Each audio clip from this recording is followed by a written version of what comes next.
if he's following some other guy, who you following? Yeah, like I don't know. That I was just about to say that because there's an illustration that's that's popular on social media, and it has a few different umbrellas, and the top umbrella has the word God written on it. Underneath that umbrella it says husband. Underneath that umbrella it says wife, and then underneath that it says children. Mm-hmm. So that's what automatically popped in my head, when we think of the order of the house. Mm-hmm. So it's like, what's up top? Like 2 umbrellas? Like, not to make light of it, or not to make a joke out of it, but seriously, like, is it 2 umbrellas? Is it 2 different guys that's supposed to be covering? Like, I don't get it.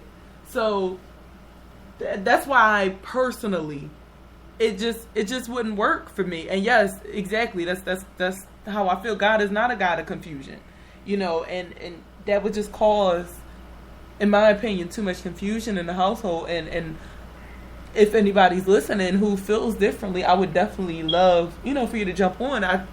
For insight. You jump on the chat, inbox, text, however it is. But yeah, he's definitely not a God of confusion. And yeah, you said Sedaria said that's one of the reasons that her marriage ended, and that can definitely be a reason. Because if I'm, like I said earlier, if I'm saying, all right, kids, come on, it's Sunday, time to go to church. But my husband's like, no, we're going to go out to the movies or something, and we're going to go worship on Tuesday instead. No, but so now I'm conflicted and I'm confused, and I don't know what I'm supposed to do on this Sunday. Because God told me that I should be fellowshipping with my brothers and sisters. Mm-hmm. But my husband said to do something else. But God said to follow my husband. And it's like, what do you do? Well, look, Lynette, let me ask you this. Mm-hmm. What if it's a situation where, the woman, the wife, she's a Christian, she loves the fellowship, she goes to church, she loves that whole entire scene. The man, he believes in God, but he don't believe in church, So Mm-hmm. it's like, I don't want to go to church because, a lot of times we have that perception, which a lot of times is true, mm-hmm. That church people are hypocrites. They act this way. They act this way on Sunday.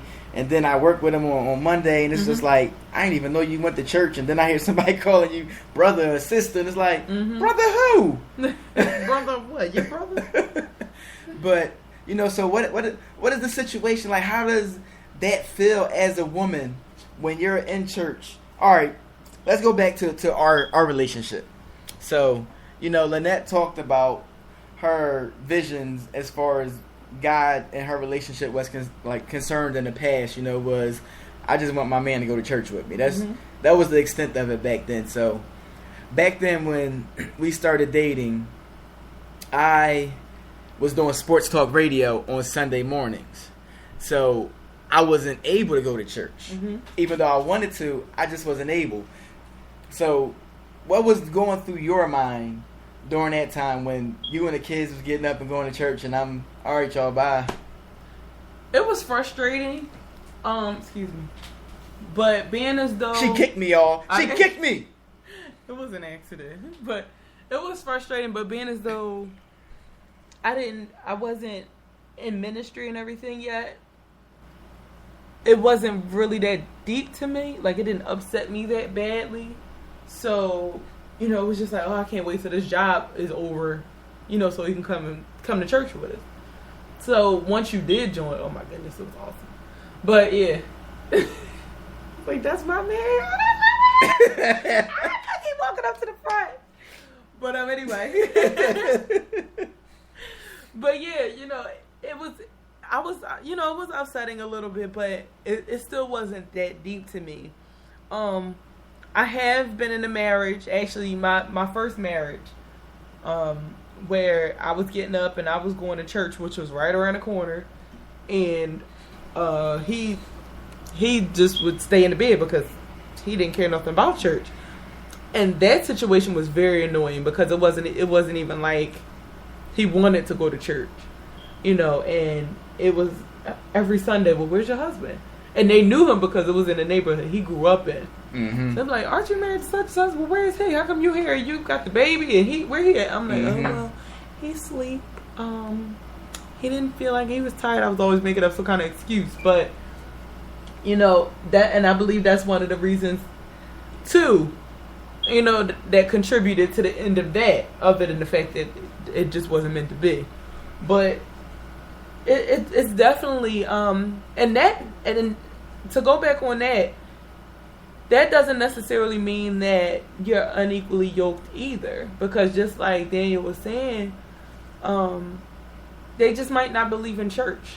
Mm-hmm. Going to church may just not be their thing, which is okay. And I say in situations like that, it just kind of depends on where you are in your walk. Mm-hmm. Like where I am in my walk. So maybe I'm okay with that. Maybe it's like, okay, God spoke to me and God told me that this is the man, this is the person that I'm going to be with.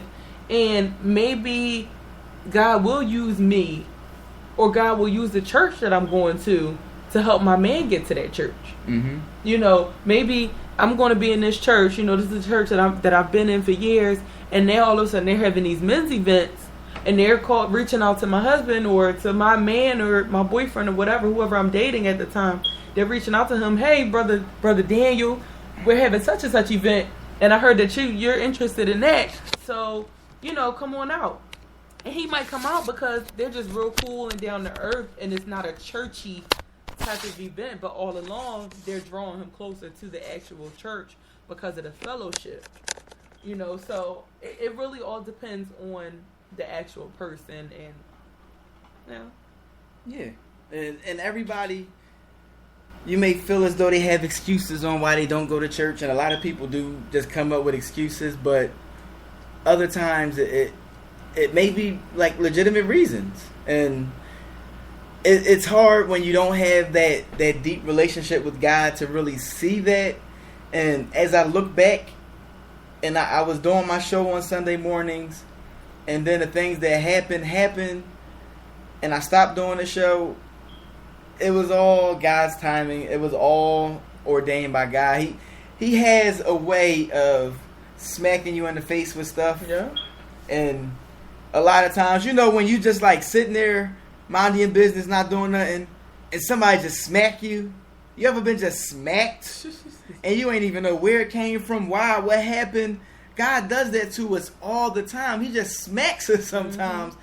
And it's like, yo, what the heck just happened? Yeah. And while you sitting there trying to figure it out, you got smacked, but you don't know why, what happened, the reason, and anything behind it, until you take yourself out of that position of getting smacked and look back at yourself. And it's like, oh, wow.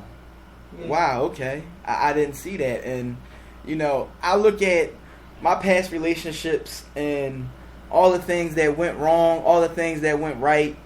And it's like, I can't be mad at anything that happened in my past relationships. I mean, the things that I did that was wrong on my end, I can be upset with that. But, I repented and I moved on and I learned from it. Mm-hmm. So I don't look at any of my past relationships as failures. Mm-hmm. Like, that relationship may have failed, but it only made me a better person, so I didn't fail in the end. Right. And, I mean, I can look at my first marriage, and it was like, yo, I bombed that joint. It was like one of them tests that, one of them pop quizzes that the teacher's like, this is 65% of your final grade. Like, hold up, what?